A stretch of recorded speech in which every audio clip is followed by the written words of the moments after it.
6 और 11 नवंबर को होगा बिहार का चुनाव। बिहार चुनाव की तारीख आ गई। चुनाव आयोग ने सोमवार को प्रेस कॉन्फ्रेंस करके तारीख बता दी है। कह दिया है जैसा सभी पार्टियां चाहती थी, बिहार का चुनाव छठ के बाद ही होगा। जानना चाहते हैं बिहार में चुनाव कब होना है, नतीजे कब आएंगे, सब कुछ समझना चाहते हैं? अगले 5 से 6 मिनट में आपको वो सब कुछ दिखा दूंगा जो आप बिहार चुनाव के बारे में जानना चाहते हैं, क्योंकि मध्य प्रदेश और छत्तीसगढ़ में बड़ी संख्या में बिहार के लोग रहते हैं। देखिए, बिहार में 2 चरणों में चुनाव होना है। पहले फेज की वोटिंग 6 नवंबर को होगी। पहले चरण में 121 सीटों के लिए मतदान होना है, जबकि दूसरे चरण की वोटिंग 11 नवंबर को होनी है। दूसरे फेज में भी 122 सीटों के लिए वोट डाले जाएंगे और ये जो वोट डाले जाएंगे उसकी गिनती 14 नवंबर को होगी। सीधे मुद्दे की बात क्या है? सीधे मुद्दे की बात यह है कि 14 नवंबर को पता चल जाएगा कि बिहार में सरकार कौन बना रहा है। सबसे पहले आप मुख्य चुनाव आयुक्त ज्ञानेश कुमार का वो बयान सुनिए जिसका पूरे देश को इंतजार है। बिहार के चुनाव 2 फेजेस में होंगे। पहले फेज के डेट गजट नोटिफिकेशन 10 तारीख को आएगा, दूसरे का 13 को।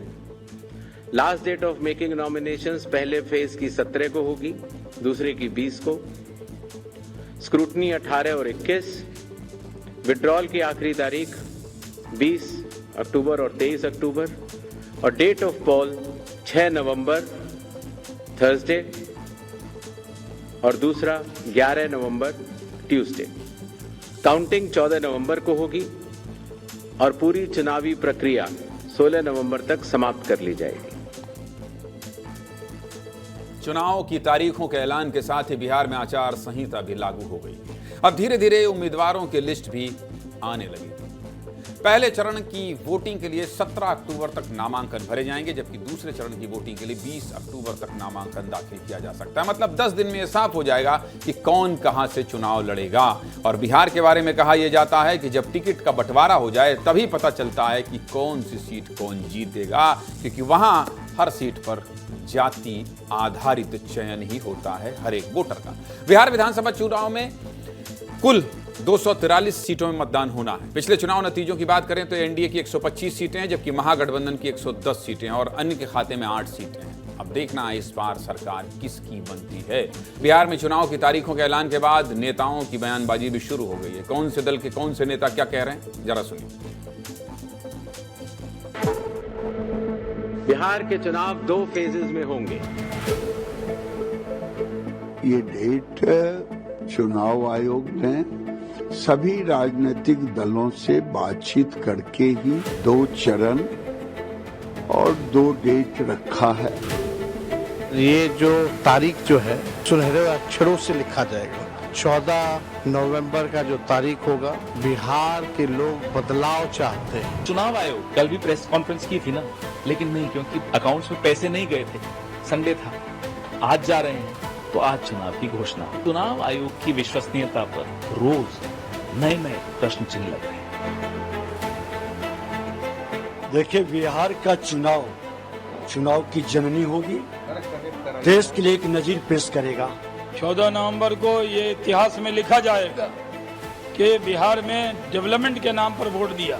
मुझे तो सबसे बड़ा चैलेंज नीतीश बाबू के लिए ये लग रहा है कि क्या नीतीश बाबू आगे मुख्यमंत्री रहेंगे, क्या नीतीश बाबू एनडीए का मेन चेहरा रहेंगे। पूरे बिहार का माहौल ही बदल गया और एजेंडा भी सेट हो गया है। नीतीश और भारतीय जनता पार्टी के 20 साल की जो गठबंधन है तो उसको जनता उखाड़ चुकी। एक बार फिर से एनडीए के सरकार बनी और अब यहाँ से बिहार एगो नया उड़ान भरी।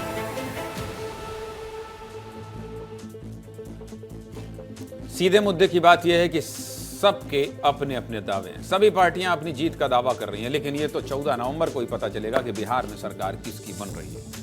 आगे बढ़े उससे पहले अमृत तिवारी के पास चलते हैं और अमृत तिवारी से ये समझने की कोशिश करते हैं कि जो मैंने बता दिया है उसको छोड़कर आप राजनीतिक समीकरण, बिहार चुनाव में राजनीति किस तरफ जा रही है, प्रशांत किशोर की भूमिका, तेज प्रताप का तेजस्वी से अलग होना, चिराग पासवान का स्पष्ट रुख का ना होना, इसके अलावा महागठबंधन की सीट शेयरिंग पर अब तक कोई बात बन पाई या नहीं, इन्हीं मुद्दों पर विश्लेषण करिएगा अमृत तिवारी।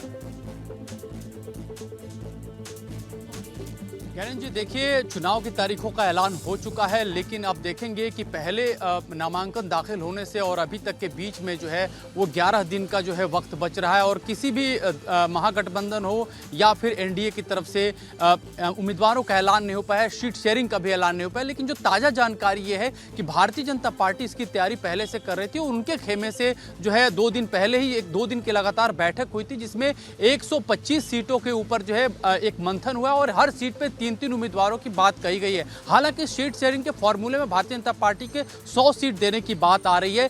यहां से एक और चीज है कि जो अभी तक मीटिंगों का बैठकों का दौर चल रहा था, अब उसमें बहुत तेजी आने वाली है और खास तौर पे जब बिहार विधानसभा का चुनाव एक तरह से 2 धड़ों में देखा जा रहा है, लेकिन इसमें जो तीसरा कोण है उससे आप भी इत्तेफाक रखेंगे, वो है प्रशांत किशोर। प्रशांत किशोर का जो बज है वो न सिर्फ सोशल मीडिया बल्कि घर घर के लोग भी अब जानने लगे हैं कि जन सुराज क्या है। और इसको मैं इक्वेट करना चाहूंगा समता पार्टी से, जो 1995 में चुनाव लड़ी थी, तब जॉर्ज फर्नांडिस थे और यही नीतीश कुमार थे। 1995 उन्हें 2 सीटें आई थी और उसके बाद यही 2 सीटें वाले नीतीश कुमार आगे चल करके मुख्यमंत्री की शपथ भी 2000 में लेते हैं, थोड़े समय के लिए, लेकिन 2005 में जो है एक कद्दावर मुख्यमंत्री के रूप में सामने आते हैं।